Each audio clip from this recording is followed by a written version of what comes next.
engineers cost money, resources cost money, infrastructure costs money, everything costs money.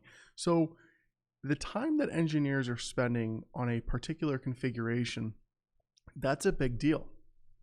It's a big deal to have an engineer on one thing for X amount of time when you could cut that time in half if you need to, for not only a better solution, but a more efficient solution. So what I want to do is I want to take a look at setup overall of Karpenter and Cast.ai. Now both are, well, Cast.ai does a lot from a cost perspective, from a resource perspective, from an overall performance perspective. Karpenter is really just focused on the scaling up and scaling down of worker nodes. So what I want to do is I want to focus on that aspect, okay? Not all the other Cast.ai aspects, but the aspect of scale up, scale down, the whole autoscaler thing, because that's really what Cast.ai is doing. So let's kind of dive into that. Now, first, I have an EKS cluster here, and I don't have a node group, okay? And I wanted to do this for a particular reason.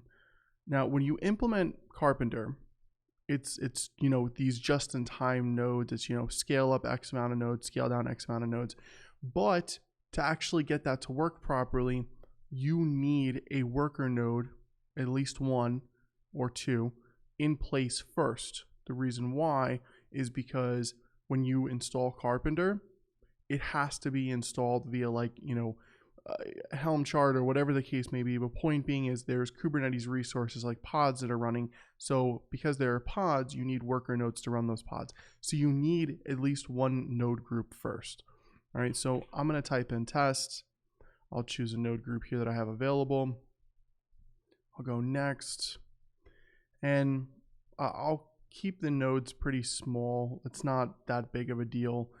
We could choose on demand or spot. Instance types T3 medium is fine. And then what we'll do is we'll do desired size 1, or no, I'm sorry, desired size 4 or 3, minimum 2, max 5, right? And we'll click next, next. We'll go through and we'll create this. All right, so I'm going to pause the video until this is done because it could take a little bit and I don't want everybody just sitting around for 15 minutes.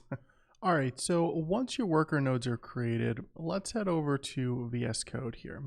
And the first thing that you're going to have to do is you're going to have to create this policy. Now, what this policy essentially consists of is a role that allows Karpenter to manage worker nodes for your EC2 instances.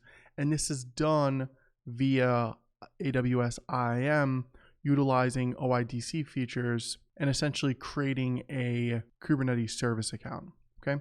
So first things first, you're gonna create a policy. Now I actually have a policy right here that you can use. And essentially, as you can see, the entire policy more or less is around EC2 because that's where the worker nodes are being created, okay? And then you have some actions around terminating instances because, again, you know, Karpenter needs to be able to scale up and scale down, okay? So first things first, you're gonna go ahead and just create a new policy called policy.json, and then you're gonna run this command here. Next, you're going to enable the OIDC provider, okay? So what this is gonna do is this is gonna allow you to use AWS IAM for EKS to do things like manage essentially RBAC inside of your EKS cluster with AWS IAM. And then after that, you're gonna go ahead and you're gonna create an IAM service account, all right? And then once you create that, you should see something like this. kubectl get SA namespace Karpenter. All right, and then you're gonna see this Karpenter service account right here, all right? So it's actually gonna be a service account running in your Kubernetes cluster. However, it's of course created via AWS IAM, right?